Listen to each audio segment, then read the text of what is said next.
In today's video, I'm going to show you exactly how to upload a file in Trello, step by step.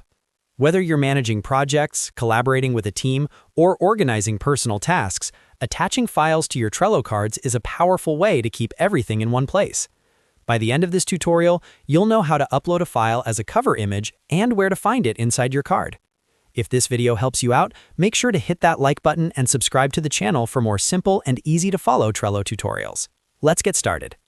First, open your browser and go to Trello.com. Log into your account if you're not already signed in. Once you're inside Trello, you'll land on your Boards page. This is where all your boards are displayed.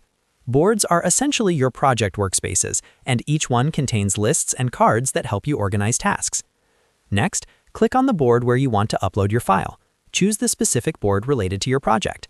Once the board opens, you'll see multiple lists with cards under them. Cards represent individual tasks or items. Now, click on the card where you want to upload the file.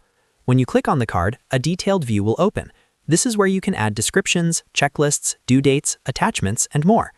To upload a file as a cover image, look at the top right corner of the card window and click on the Cover option.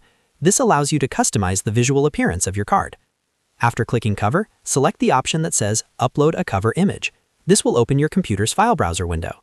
From here, navigate to the location on your computer where your file or image is stored. Select the image you want to upload and click Open. Trello will immediately upload the file and apply it as the card cover. Once the image is uploaded, you'll be prompted to select the size of your image. You can choose how the cover appears on the card, depending on your preference. Adjust the size option that best fits your layout. After setting the cover, scroll down within the card and look under the Attachment section. You'll see the file you just uploaded listed there. This confirms that the file has been successfully attached to the card. When you're done reviewing everything, simply click the cross button at the top right corner of the card to close it. You'll now see the cover image displayed directly on the card preview within your board. And that's it. That's how you upload a file in Trello and use it as a cover image on your card. It's a simple process, but it makes your boards more visual and organized, especially when working with images, designs, or important documents. If you found this tutorial helpful, don't forget to like this video and subscribe to the channel for more Trello tips and productivity tutorials. Thanks for watching, and I'll see you in the next video.